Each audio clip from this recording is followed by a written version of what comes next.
참고로 말씀드리면 아무것도 두려워 말라 이 찬양 내년부터 우리 교회 파송 찬양으로 할 겁니다. 여러분 틀리지 마시고 준비를 많이 해서 틀리지 않고 잘 은혜스럽게 불렀으면 좋겠습니다.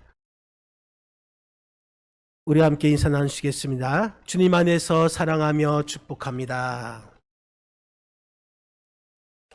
좀 이른감이 있지만 우리 함께 인사 나누십시다. 메리 크리스마스, 즐거운 성탄을 맞이하세요. 감사합니다. 오늘 본문에 있는 말씀은 누가복음 1장 26절에서 38절 말씀입니다. 제가 오늘 이 누가복음 1장 26절에서 38절 말씀을 여러분들이 그동안 4개월 동안 쓰담쓰담 성경 쓰기를 통해서 지난주 봉헌한 그 말씀을 제가 이렇게 펴놨습니다.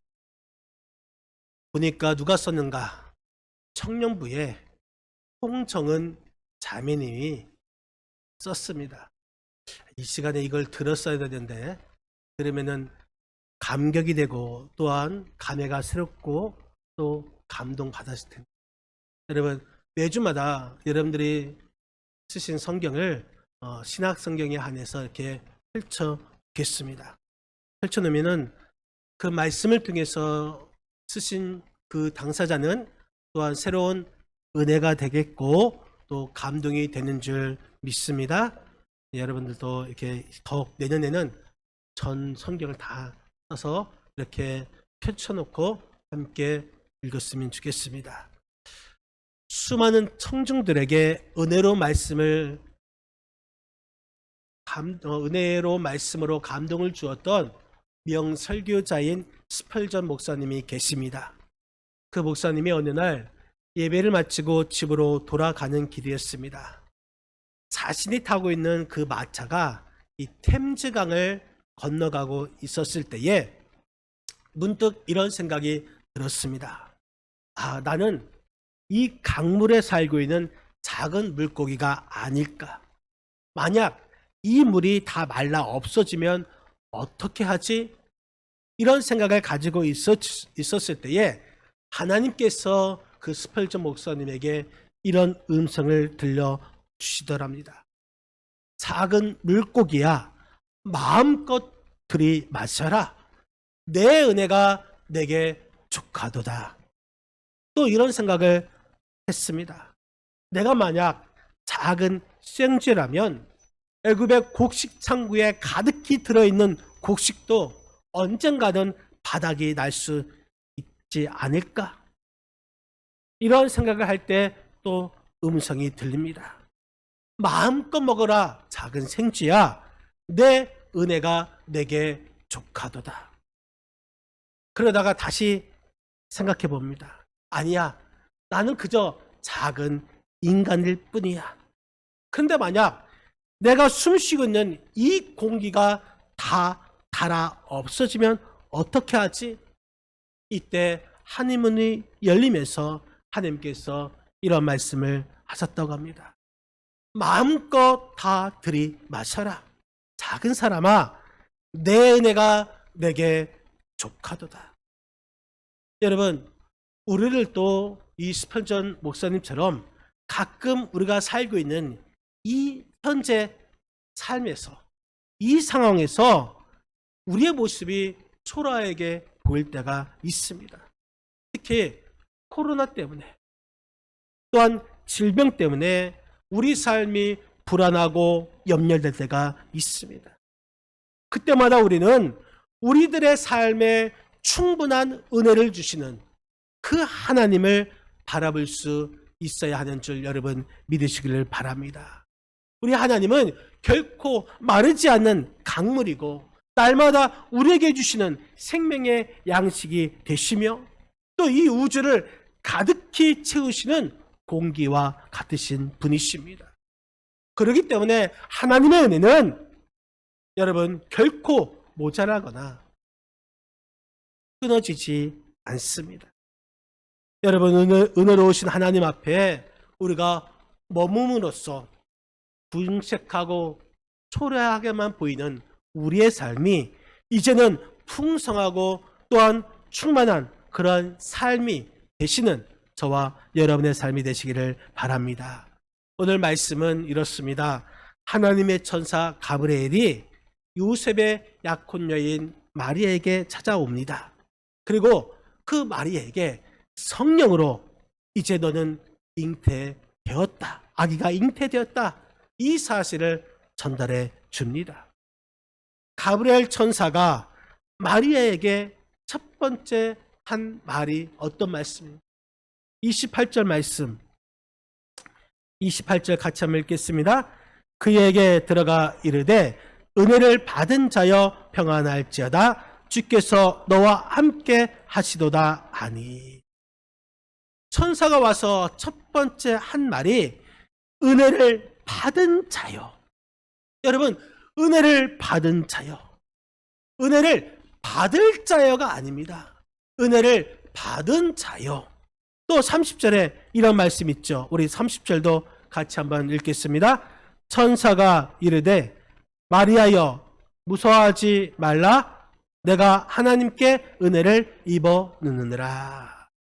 천사가 이르되 마리아여 무서워하지 말라 내가 하나님께 은혜를 입을 것이다가 아니라 입어느느라.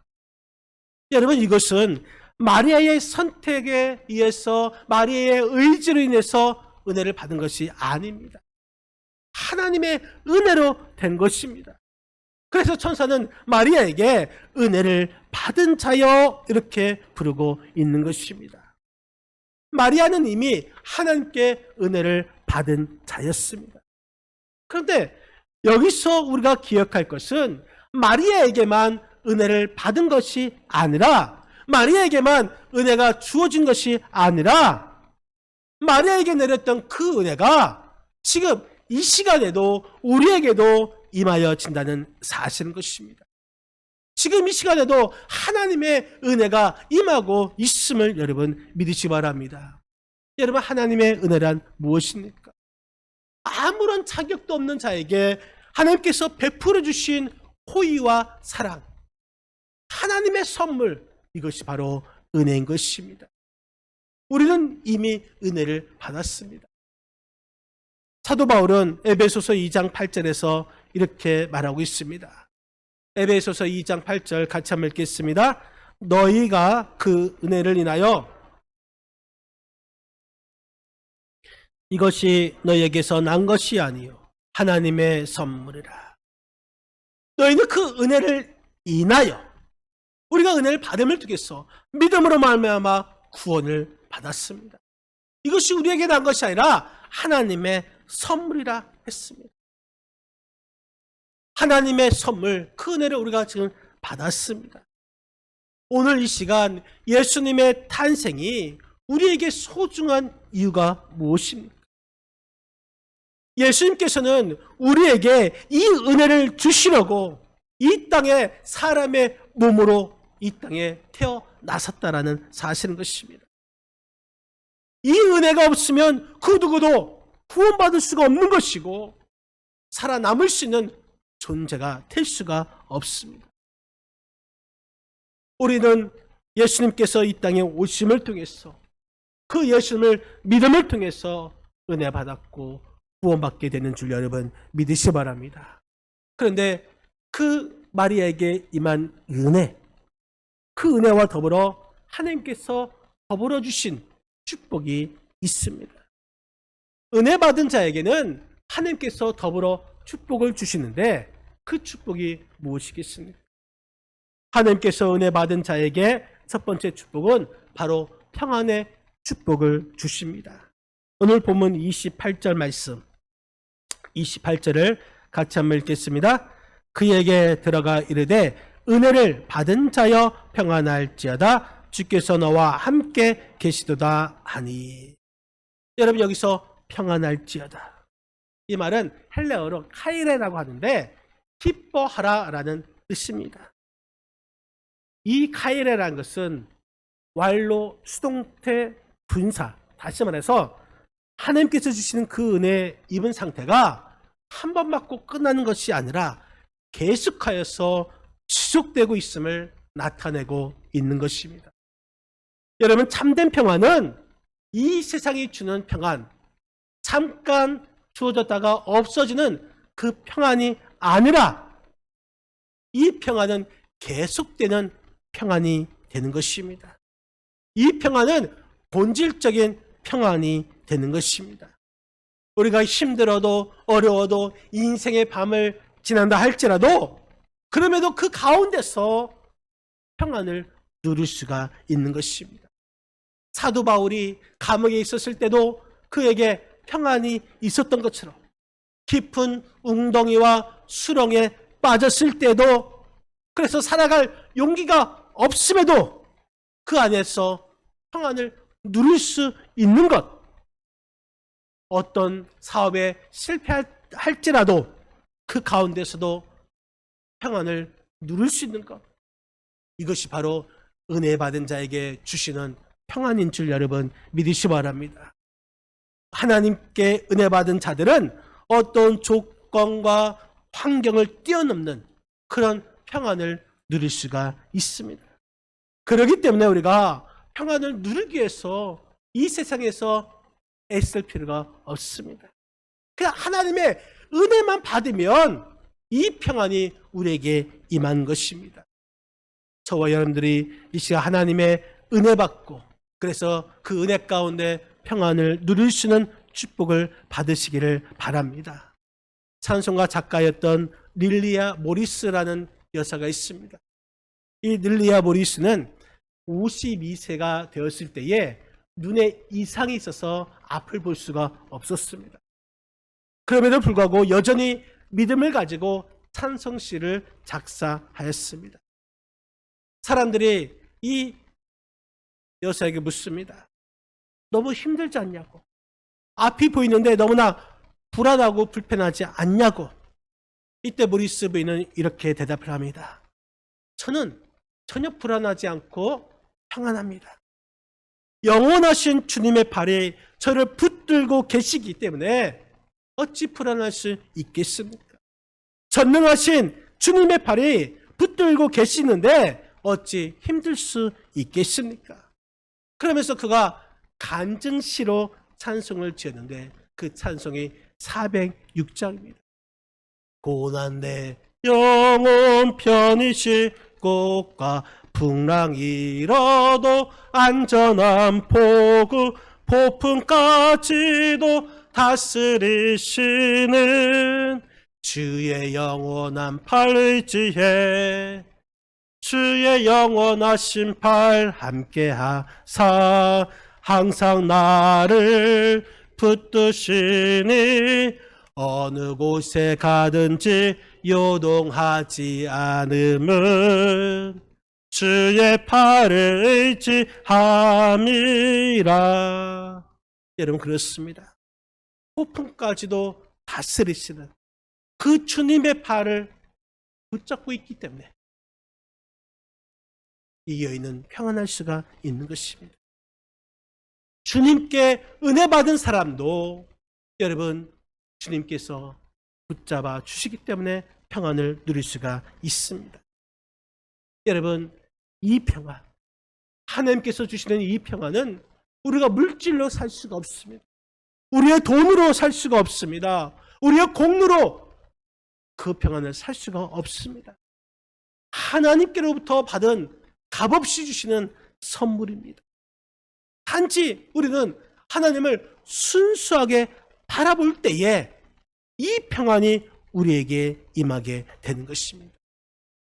순수한 영혼을 가진 이 마리아에게 하나님께서 찾아가셔서 은혜 받은 자여 그리고 그에게 평안을 주셨던 것처럼 이 시간에 우리가 하나님을 순수하게 바라봄을 통해서 하나님께서 주시는 그 은혜 안에 거할 때 참된 평안의 축복을 누릴 수 있음을 여러분 믿으시길 바랍니다.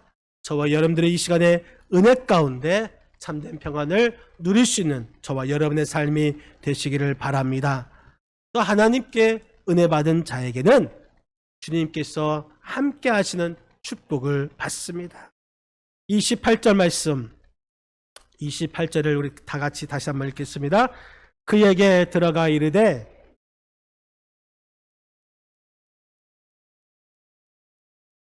아멘. 은혜를 받은 자여 평안할지어다. 주께서 너와 함께 하시도다. 여러분, 하나님께서 우리에게 예수 그리스도를 보내주실 때 그 이름을 임마누엘이라 이렇게 부르라고 했습니다. 임마누엘, 하나님이 우리와 함께 계시다. 여러분, 그렇습니다. 우리 주님은 우리를 위해서 우리와 함께 하시기 위해서 이 땅에 오신 줄 믿으시 바랍니다. 우리 주님께서 부활하신 후 승천하실 때에 볼지어다 내가 세상 끝날까지 너희와 함께 있으리라 이렇게 약속해 주셨습니다. 또 그 약속은 성령님을 통해서 이루셨습니다. 아브라함이 갈 바를 알지 못하고 고향과 친척집을 떠날 수 있었던 것은 하나님께서 내가 너와 함께 하겠다라는 이 말씀 때문에, 이 약속 때문에 고향을 떠날 수 있었던 것입니다.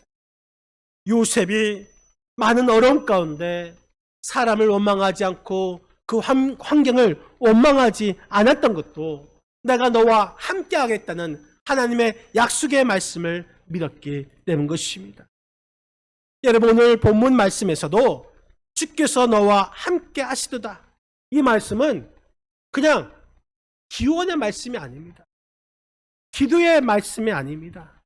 축복을 비는 축원도 아닙니다. 이 말씀은 선언입니다. 선언.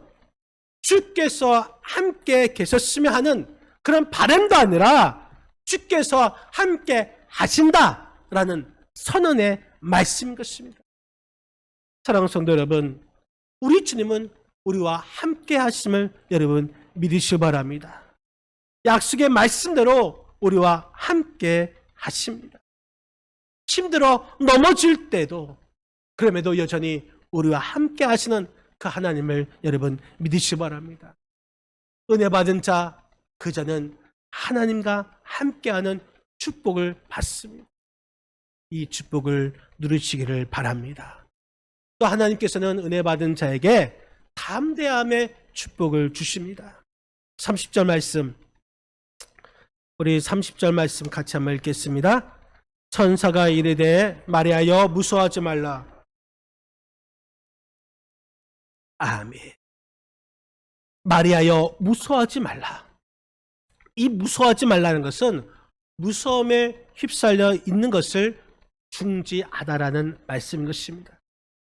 마리아가 잉태를 예고받았을 때에 하나님의 은혜가 임하였지만 사실 마리아의 입장에서 보면은 얼마나 놀랍고 무서웠겠습니까? 자기에게 잉태한 일로 인해서 두려움이 얼마나 컸겠습니까?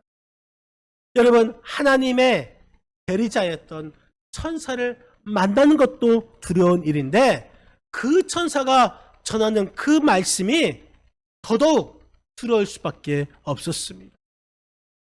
아니, 내가 임신하다니, 내가 처녀인데 임신하다니.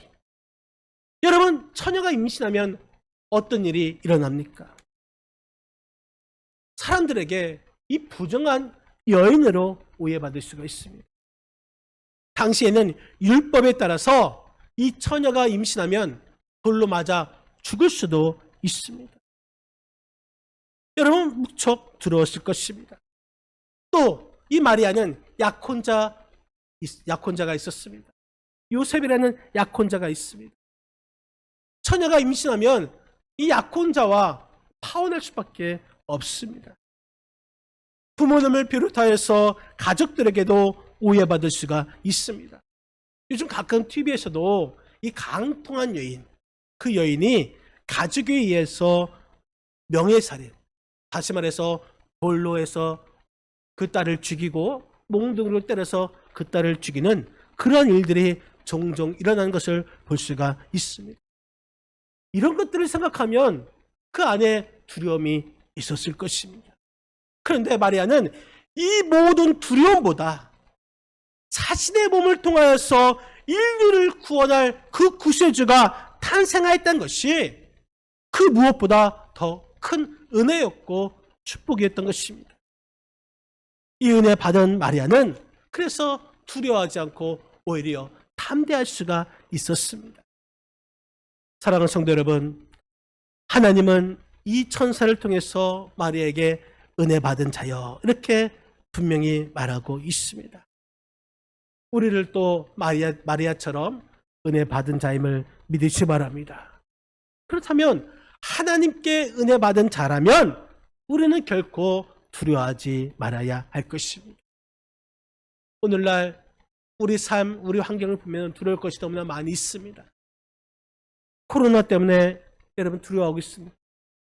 질병 때문에 두려워하고 있습니까? 죽음 때문에 두려워하고 있습니까?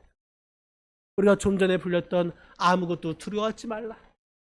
이 찬양처럼 은혜 받은 자는 결코 두려워해서는 안 되는 것입니다. 우리는 더 이상 두려워하지 말고 오히려 소리를 높여서 담대하게 하나님을 찬양하는 저와 여러분들의 삶이 되시기를 주님의 이름으로 간절히 축원드립니다. 이 시간에 우리가 마리아의 그 태도를 우리는 유심히 살펴볼 수 있어야 합니다. 자기에게 닥칠 그 오해와 두려움에도 불구하고 그는 이 마리아는 이렇게 고백합니다. 오늘 38절 말씀 38절 같이 한번 읽겠습니다. 마리아가 이르되 주의 여종이 오니 말씀대로 내게 이루어지이다 하매 천사가 떠나가니라. 마리아는 자신을 통해서 주님의 뜻이 이루어지기를 소망했습니다. 주의 여종이 오니 말씀대로 내게 이루어지이다. 말씀에 순종하는 모습을 볼 수가 있습니다. 여러분, 말씀에 순종하는 것, 이것이 바로 은혜 받은 자의 태도인 것입니다. 마리아는 어려움 가운데서도 하나님의 뜻에 순종하기로 결단하였습니다. 처녀가 임신한다는 것 이해가 되지 않습니다. 어떻게 이해가 됩니까? 그럼에도 불구하고 이해가 되지 않음에도 순종하기로 결단하였습니다. 처녀가 임신한다. 마리아에게 결코 이익이 되지 않습니다. 자기에게 이익이 되지 않았음에도 불구하고 순종하는 마리아의 모습을 볼 수가 있습니다. 이해가 되지 않고 이익이 되지 않아도 하나님의 말씀이기 때문에 순종한 것입니다. 이것이 은혜 받은 사람의 특징인 것입니다. 하나님의 말씀이기 때문에 순종하는 자의 모습.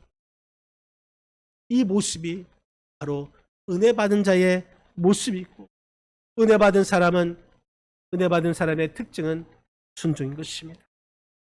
그렇기 때문에 은혜를 받았다 하면서 순종하지 않으면 그 사람은 진정한 은혜를 받은 것이 아닌 것입니다. 마리아는 자신의 몸을 하나님의 뜻이 이루어질 수 있도록, 사용할 수 있도록 순종하는 헌신의 결단을 하였습니다. 마리아는 정말 은혜를 받음을 통해서 그가 헌신의 순종이 있었던 것입니다.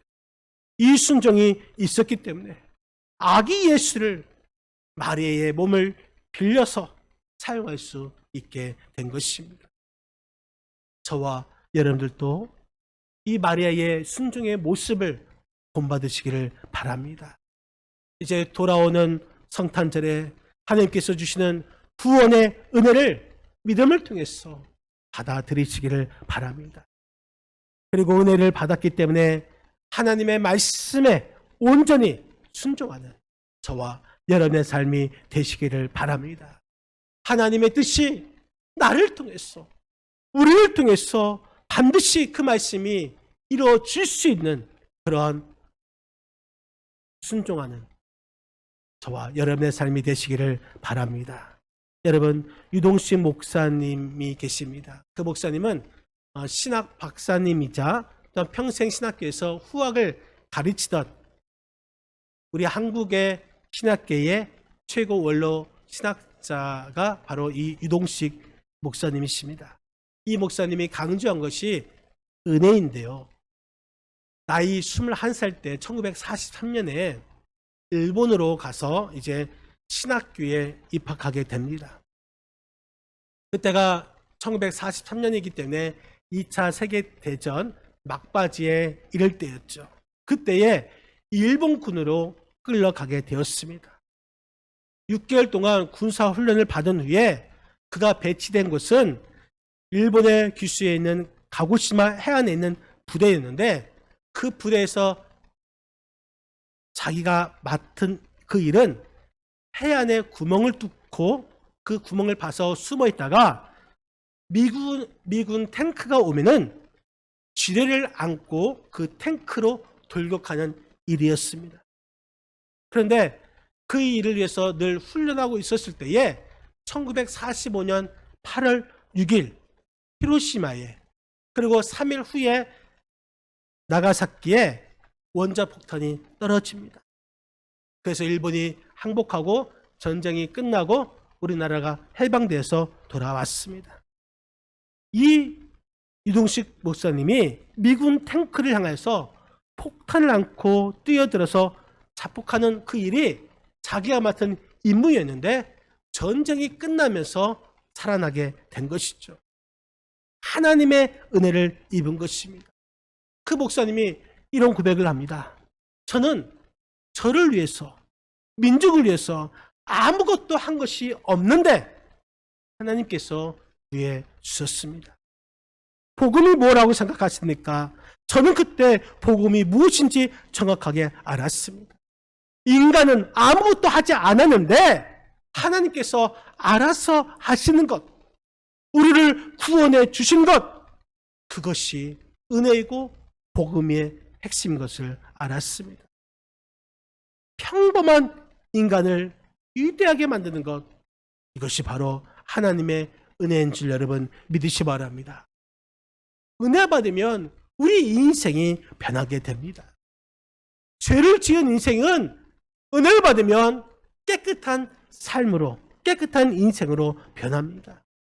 지혜 없는 인생으로 살아왔다면 은혜 받으면 지혜 있는 인생으로 살게 됩니다. 사명이 없는 인생이었다면 은혜 받으면 사명을 가진 인생으로 변하게 됩니다. 사람이 사람을 만드는 것이 아니라 하나님의 은혜가 사람을 만들게 되는 것입니다. 하나님의 은혜를 받으면 언제나 하나님께 귀하게 쓰임받게 되는 줄 여러분 믿으시기 바랍니다. 사랑하는 성도 여러분, 우리도 마리아처럼 하나님의 은혜를 받은 자가 되시기를 바랍니다.